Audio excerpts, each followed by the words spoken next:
Saya tidak peduli siapapun Anda. Anda pernah bermaksiat, Anda pernah berbuat salah. Kita manusia yang tidak luput dari dosa. Tapi saya ingin berikan tawaran dari Al-Quranul Karim. Quran surah keempat An-Nisa ayat 100, posisi paling kiri sebelah bawah. Pernah ada orang berbuat maksiat yang tak terlukiskan. Ada seorang yang pernah bunuh orang. Bunuhnya bukan 1, 2, 100 orang. Tak terlukiskan bilangannya. Kriminalitas tidak perlu diukur karena Anda akan lelah menghitungnya. Ketika Allah berkenan memberikan hidayah kepadanya, Masya Allah, dan hidayah selalu terbuka pada siapapun sepanjang ia mau mengambilnya sebelum nyawa sampai di kerongkongannya.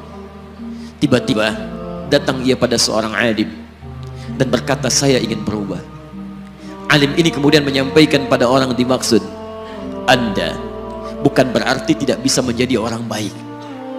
Hanya Anda tinggal di lingkungan yang tidak mendukung Anda jadi baik.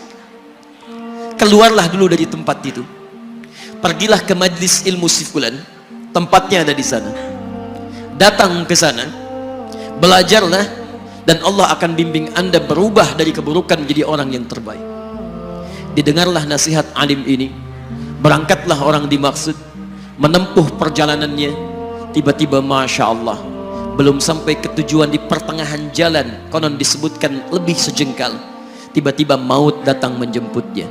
Thumma yudrikul maut. Apa yang terjadi? Langkahnya dihitung sebagai ibadah. Dalam terapnya dia beristighfar, tobat kepada Allah subhanahu wa ta'ala. Taubatnya menghadirkan cinta Allah subhanahu wa ta'ala. Quran surah kedua ayat 222 di ujung ayatnya, innallaha yuhibbut tawwabin. Allah mencintai orang-orang taubat, dan cinta Allah menghadirkan ampunan bagi seluruh dosanya.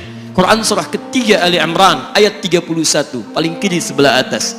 Qul in kuntum tuhibbunallaha fattabi'uni yuhibbukumullah. Allah cintai orang yang mau taat pada Rasulnya. Lihat, ketika Allah mencintai seorang hamba, wa yaghfir lakum dzunubakum, Allah ampuni seluruh dosa-dosanya.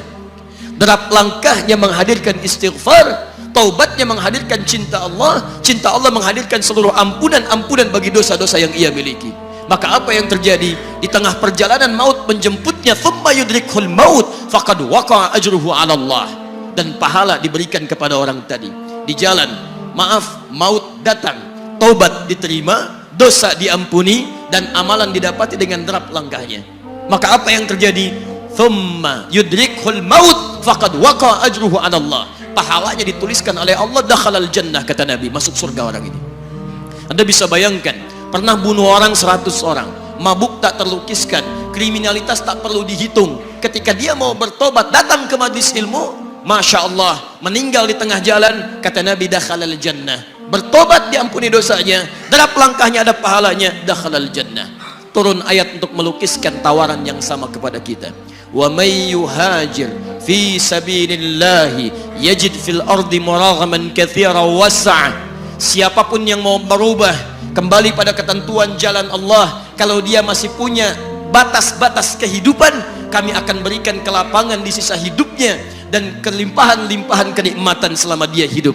Wa may yakhruj min baitihi muhajiran ila Allahi wa rasuli. Namun bila ada di antara mereka baru ingin berhijrah, ingin berubah jadi lebih baik dalam pandangan Allah dan Rasulnya, tiba-tiba thumma yudrikul maut, baru keluar dari tempat dia tinggal, belum sampai ke tempat dia belajar, datang maut menjemputnya. Faqad waqa'a ajruhu 'ala Allah. Kami terima semua amalnya, kami ampuni dosa-dosanya, dan kami tuliskan namanya di dalam surga. Bila 100 orang saja yang pernah dibunuh oleh orang ini, pernah bunuh 100 orang, mabuk tak terlukiskan, kriminalitas tak terhitung, mau berangkat ke majlis ilmu, tak sampai ke majlisnya, meninggal dia, bisa masuk surga. Masa Anda yang tidak pernah bunuh orang? Ada yang pernah bunuh orang di sini? Boleh angkat tangan? Ada polisi di sini, langsung saya sampaikan insyaallah. Anda gak pernah bunuh orang, Anda tidak pernah mabuk, Anda tidak pernah berbuat kriminalitas seperti orang dulu. Salah, wajar, tapi pintu tobat terbuka untuk kita semua. Masya Allah, bedanya dengan orang tadi belum sampai ke majlis ilmu, Anda sudah hadir di dalamnya, langsung di rumah Allah, diberikan tempat yang terbaik, dan kita akan belajar. Kalau dengan semua ini belum mempermudah Anda ke surga, dengan cara apa lagi Allah mesti mengantarkan Anda ke surga? Kalau dengan duduknya Anda di sini belum mau juga bertobat, dengan cara apa lagi Allah harus membimbing Anda bertobat? Kalau dengan seperti ini belum juga Anda taat kepada Rasul, dengan cara apa lagi Allah mesti meyakinkan Anda untuk taat kepada Rasulullah SAW? Karena itu teman-teman sekalian, mari kita pelajari ilmunya, dan dengan ilmu itu akan membimbing kita insya Allah kembali kepada Allah sampai mengajak keluarga kita ke surga insya Allah.